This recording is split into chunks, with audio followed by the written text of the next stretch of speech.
द्वितीय निषेचन। तो इस द्वितीय निषेचन के अंदर एक क्रिया की थी त्रिसंलयन। और ये जो त्रिसंलयन की हमने बात की थी तो इसमें क्या था कि एक नर युग्मक किसके साथ संलयन करता है?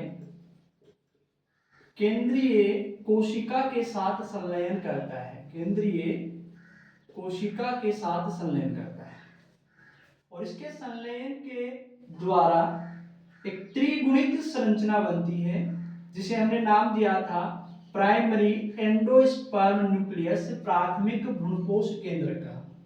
और ये प्राथमिक भ्रूणपोष केंद्रक है, ये प्राथमिक भ्रूणपोष केंद्रक ही आगे परिवर्तित होगा और परिवर्तित होकर ये एंडोस्पर्म बनाएगा, भ्रूणपोष बनाएगा।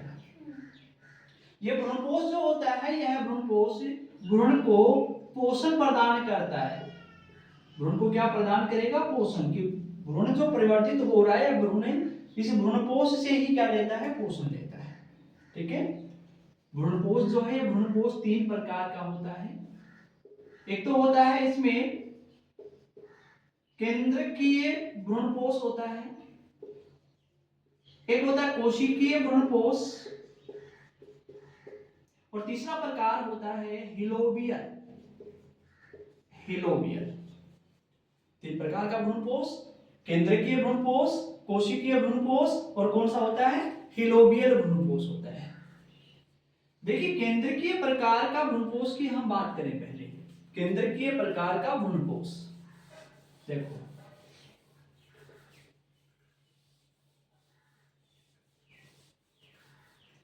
केंद्रकीय प्रकार का जो भ्रूणपोष है, इसमें क्या होता है कि प्राथमिक भ्रूणपोष केंद्रक जो है, ये प्राथमिक भ्रूणपोष केंद्रक में बार बार समसूत्रीय विभाजन होगा। केंद्रक में क्या होता है? बार बार समसूत्रीय विभाजन होता है।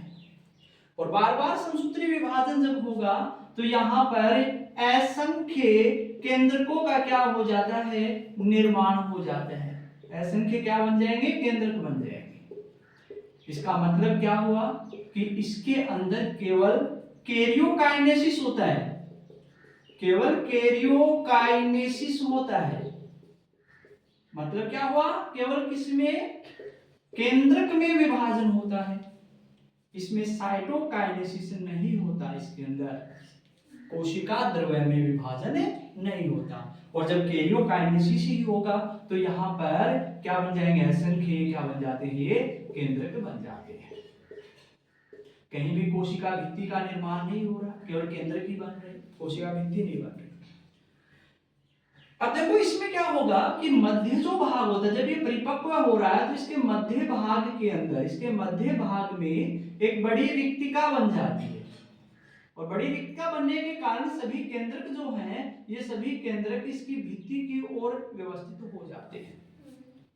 कहाँ व्यवस्थित हो जाएंगे? भित्ति की ओर व्यवस्थित हो जाएंगे। इसमें होने वाला ये जो केंद्रक विभाजन जो है, इसे कहा जाता है मुक्त केंद्रकीय विभाजन कहा जाता है, स्वतंत्र विभाजन कहा जाता है इसको।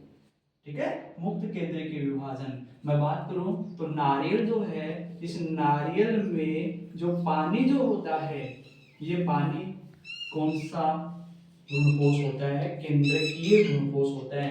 उस पानी के अंदर असंख्य क्या पाए जाते हैं? केंद्रक तैरती हुई अवस्था में पाए जाते हैं। ये केंद्रकीय प्रकार का भ्रूणपोष। और उदाहरण की मैं बात करूं तो एक गण होता है पोलीपटेली गण। पोलीपटेली गण जो होता है, इस पोलीपटेली गण में भी कौन सा भ्रूणपोष पाया जाता है? केंद्रकीय भ्रूणपोष पाया जाता है। ठीक है, तो ये तो पहला केंद्रकीय भ्रूणपोष।